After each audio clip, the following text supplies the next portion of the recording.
Pada video kali ini, saya akan membahas salah seorang psikolog yang banyak dibahas pada buku-buku pengetahuan, yaitu Sigmund Freud. Sigmund Freud adalah seorang psikolog Austria yang dikenal sebagai bapak psikoanalisis. Pemikirannya banyak mempengaruhi bidang psikologi, terutama dalam pemahaman mengenai bagaimana manusia berpikir, merasa, dan berperilaku. Beberapa pemikiran penting dari Freud antara lain: yang pertama, struktur kepribadian. Sigmund Freud membagi kepribadian manusia menjadi 3 bagian, yaitu ID, ego, dan superego. ID adalah bagian tidak sadar yang dipengaruhi oleh dorongan-dorongan instingual dan naluri manusia. Ego adalah bagian yang bertindak sebagai mediator antara id dan superego. Sedangkan superego adalah bagian dari kepribadian yang menunjukkan nilai-nilai dan norma-norma sosial yang telah dipelajari. Yang kedua, dia juga membuat teori psikoanalisis. Freud memperkenalkan teori psikoanalisis yang berfokus pada pengungkapan isi pikiran yang tersembunyi di balik perilaku manusia. Freud percaya bahwa ada 3 tingkat kesadaran, yaitu kesadaran, prekondisional, dan tidak sadar. Teori ini berfokus pada keterlibatan seksual dalam kehidupan manusia dan betapa pentingnya pengalaman masa kanak-kanak dalam membentuk kepribadian seseorang. Yang ketiga, konsep kecemasan. Freud berpendapat bahwa kecemasan adalah reaksi manusia terhadap perasaan tidak aman yang berhubungan dengan dorongan instingual atau ketidakmampuan untuk menyelesaikan masalah kehidupan. Ada 3 jenis kecemasan menurut Freud, yaitu kecemasan nyata, kecemasan moral, dan kecemasan neurotik. Kemudian dia pun mengemukakan teori mekanisme pertahanan. Freud mengembangkan konsep mekanisme pertahanan, yaitu strategi psikologis yang digunakan oleh individu untuk melindungi diri dari kecemasan. Beberapa contoh mekanisme pertahanan termasuk penyangkalan, proyeksi, dan sublimasi. Yang kelima, Freud memandang seksualitas sebagai suatu kekuatan yang sangat penting dalam kehidupan manusia. Menurutnya, dorongan seksual yang tak terpuaskan dapat menyebabkan masalah psikologis dan kecemasan. Freud juga mengajukan konsep kompleks Oedipus, yaitu sebuah kompleks yang menjelaskan keinginan seksual anak terhadap orang tua yang sejenis kelamin. Pemikiran-pemikiran Freud ini masih banyak dipelajari dan diperdebatkan dalam bidang psikologi hingga saat ini, jadi kita tidak boleh menjadikan ini sebagai sebuah standar kebenaran karena para ilmuwan pun masih memperdebatkan apa yang dikemukakannya. Kita membahas ini sekadar hanya buat wawasan saja. Tadi dikatakan bahwa Freud mengajukan konsep kompleks Oedipus, yaitu sebuah kompleks yang menjelaskan keinginan seksual anak terhadap orang tua yang sejenis kelamin. Bagaimana penjelasannya? Begini, kompleks Oedipus adalah salah satu konsep sentral dalam teori psikoanalisis yang diajukan oleh Sigmund Freud. Menurut konsep ini, anak laki-laki pada tahap perkembangan awalnya memiliki dorongan seksual terhadap ibu mereka dan merasa bersaing dengan ayah mereka untuk mendapatkan perhatian dan kasih sayang dari ibu. Sementara itu, anak perempuan memiliki dorongan seksual terhadap ayah mereka dan merasa bersaing dengan ibu mereka untuk mendapatkan perhatian dan kasih sayang dari ayah. Freud menggambarkan konsep ini dengan merujuk pada kisah Oedipus dari mitologi Yunani. Oedipus adalah seorang pangeran yang tanpa disadari membunuh ayahnya dan menikahi ibunya. Freud percaya bahwa kompleks Oedipus ini merupakan pengalaman universal yang dialami oleh sebagian besar anak-anak pada masa perkembangan awal mereka. Itu menurut Sigmund Freud ya, dan tidak harus menjadi keyakinan kita. Menurut Freud, kompleks Oedipus berfungsi sebagai suatu tahap perkembangan psikoseksual yang normal pada anak. Menurut dia hal ini normal-normal saja. Anak-anak melewati tahap ini dengan melepaskan dorongan seksual terhadap orang tua yang sejenis kelamin dan kemudian memproyeksikan cinta dan kasih sayang mereka pada orang lain di luar keluarga. Namun, jika anak tidak dapat melewati tahap ini dengan baik, maka ia mungkin mengalami masalah psikologis dan kesulitan dalam membentuk hubungan interpersonal yang sehat di kemudian hari. Konsep Kompleks Oedipus ini masih menjadi topik perdebatan dalam psikologi dan banyak kritik dan kontroversi yang terkait dengannya. Namun konsep ini tetap merupakan kontribusi penting Freud dalam memahami perkembangan kepribadian manusia dan mempengaruhi bidang psikologi selama bertahun-tahun. Tadi dikatakan bahwa Freud memandang seksualitas sebagai suatu kekuatan yang sangat penting dalam kehidupan manusia. Menurut Freud, dorongan seksual yang tak terpuaskan dapat menyebabkan masalah psikologis dan kecemasan. Ya, Freud memandang seksualitas sebagai suatu kekuatan yang sangat penting dalam kehidupan manusia. Menurut Freud, dorongan seksual adalah salah satu dari 5 dorongan dasar manusia, selain kebutuhan makan, minum, tempat tinggal, dan tidur. Freud memandang seksualitas sebagai suatu dorongan yang tidak bisa dihindari dalam diri manusia dan memiliki pengaruh yang sangat kuat dalam kehidupan dan kepribadian manusia. Freud percaya bahwa dorongan seksual yang tidak terpuaskan dapat menyebabkan masalah psikologis dan kecemasan. Jika individu tidak dapat mengekspresikan atau memenuhi dorongan seksual mereka dengan cara yang sehat dan memuaskan, maka mereka mungkin mengalami ketidakseimbangan psikologis yang dapat mempengaruhi kesehatan mental mereka. Freud juga menganggap bahwa dorongan seksual yang terhalang atau tersembunyi di bawah kesadaran bisa menyebabkan perilaku tidak sadar dan tidak terkontrol. Dalam psikoanalisis, Freud juga mengembangkan konsep neurosis yang didefinisikan sebagai suatu kondisi psikologis di mana individu tidak dapat memuaskan dorongan-dorongan dasar mereka, termasuk dorongan seksual, dan mengalami kecemasan yang berlebihan. Freud mengajukan bahwa penyebab utama neurosis adalah konflik antara keinginan-keinginan yang tidak dapat terpenuhi dan tuntutan-tuntutan sosial atau moral yang ditimpakan pada individu. Meskipun pandangan Freud tentang seksualitas dan dorongan seksual telah banyak dikritik dan diperdebatkan, kontribusinya dalam memahami hubungan antara seksualitas dan kesehatan mental tetap signifikan dan terus dipelajari hingga saat ini. Sekarang pertanyaannya, mengapa Freud sampai berkesimpulan begitu?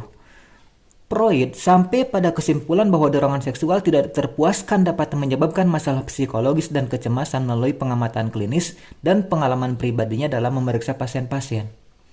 Selama bekerja dengan pasiennya, Freud menemukan bahwa sebagian besar masalah psikologis yang mereka hadapi, seperti kecemasan, fobia, dan neurosis, seringkali berkaitan dengan konflik internal yang terkait dengan dorongan seksual yang tidak terpuaskan.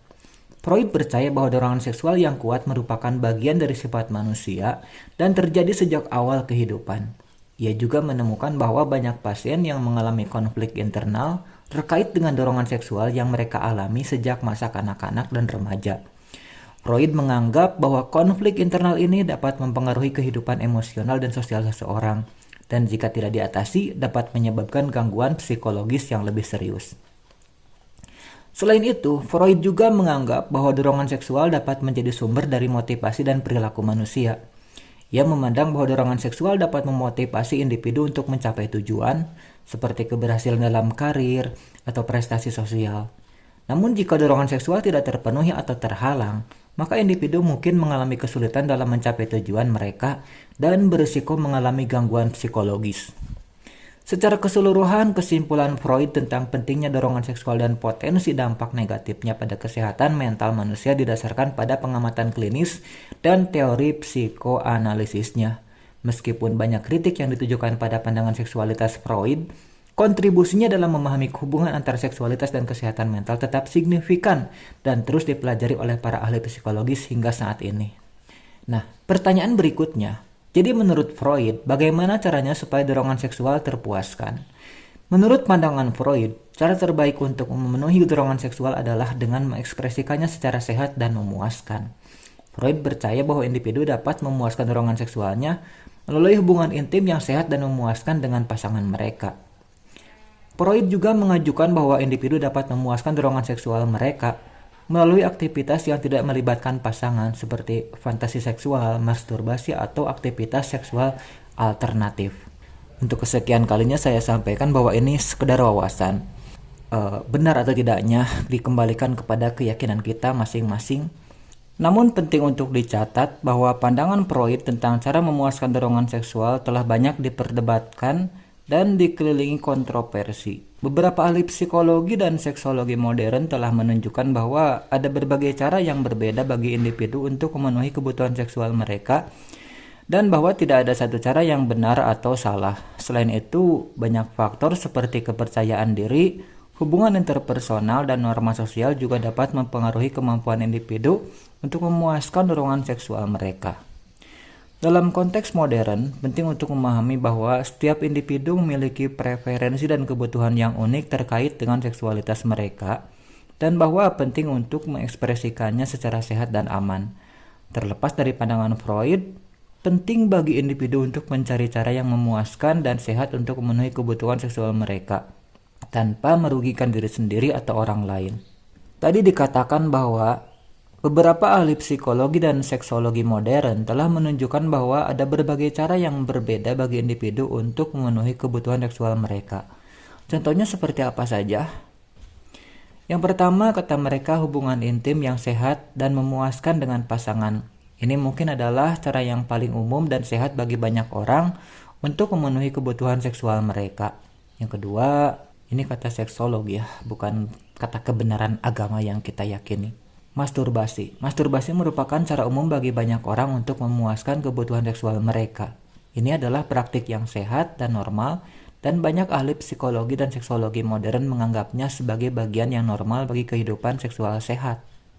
Kalau seorang muslim meyakini bahwa masturbasi itu dilarang berdasarkan surat Al-Mu'minun, wallazina hum li furujihim yuhafidun illa ala azwajihim aw ma malakat aymanuhum, di mana ayat ini menjelaskan bahwa orang yang akan merasakan kebahagiaan adalah orang beriman yang menjaga kemaluannya kecuali kepada istri-istri mereka atau budak yang mereka miliki, yang artinya mengekspresikan atau meluapkan hasrat seksual kepada selain istri atau budak yang dimiliki, misalnya dengan masturbasi, dengan tangan, maka itu bisa menyebabkan seseorang tidak akan merasakan kebahagiaan.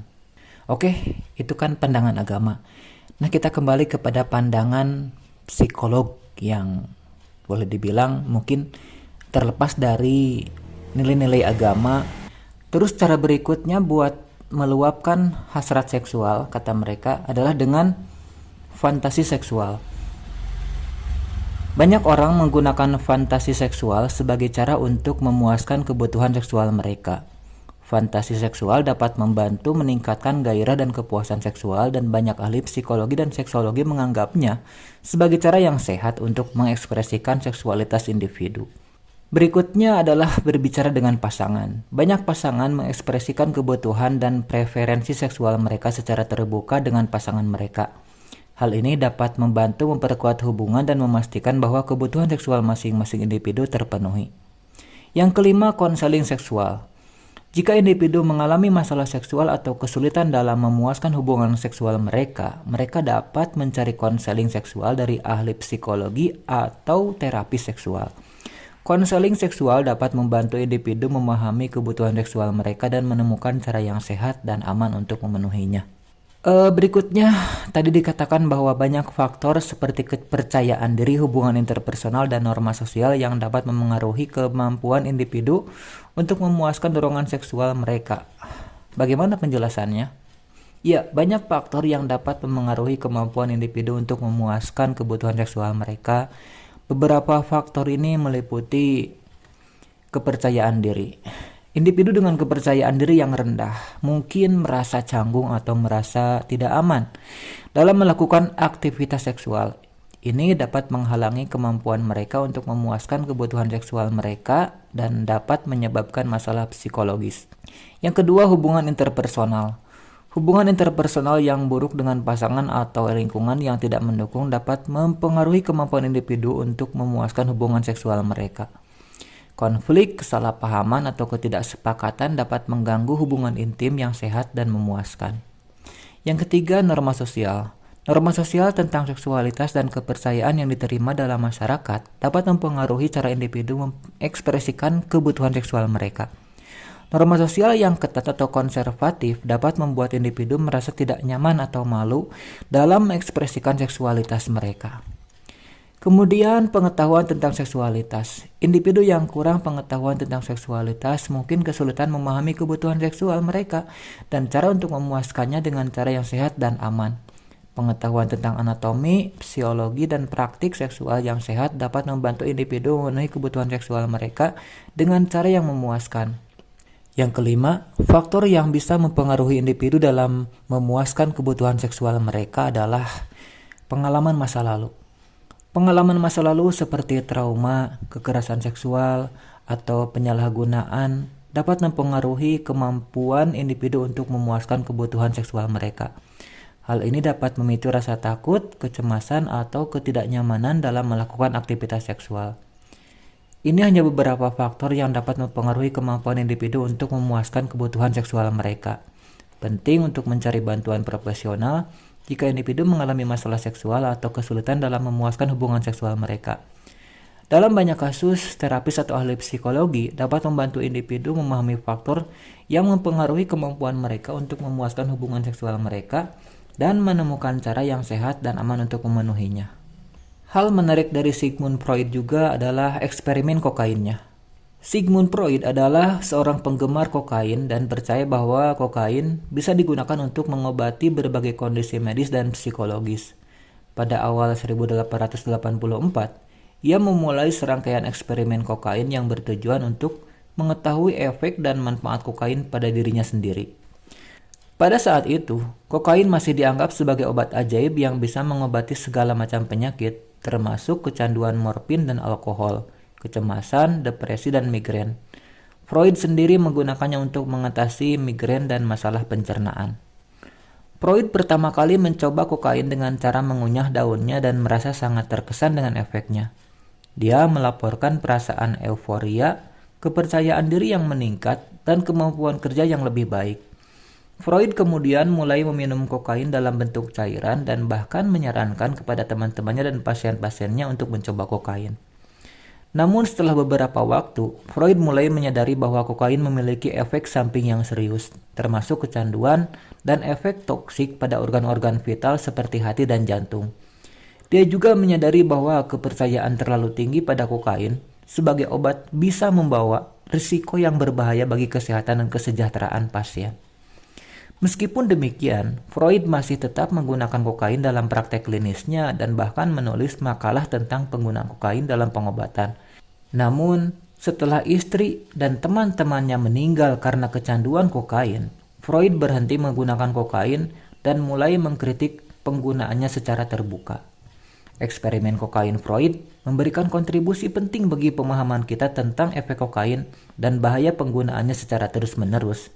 Sejak itu, kokain telah dianggap sebagai obat terlarang dan dikategorikan sebagai zat yang sangat adiktif dan berbahaya bagi kesehatan.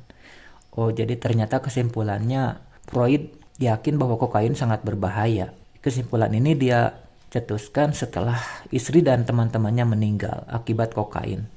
Oke teman, itu mungkin hal-hal menarik dari Sigmund Freud yang bisa saya sampaikan dalam video ini. Semoga bermanfaat. Ingat, ini hanyalah sekedar wawasan dan bukan sebuah kebenaran. Oke, terima kasih. Assalamualaikum warahmatullahi wabarakatuh.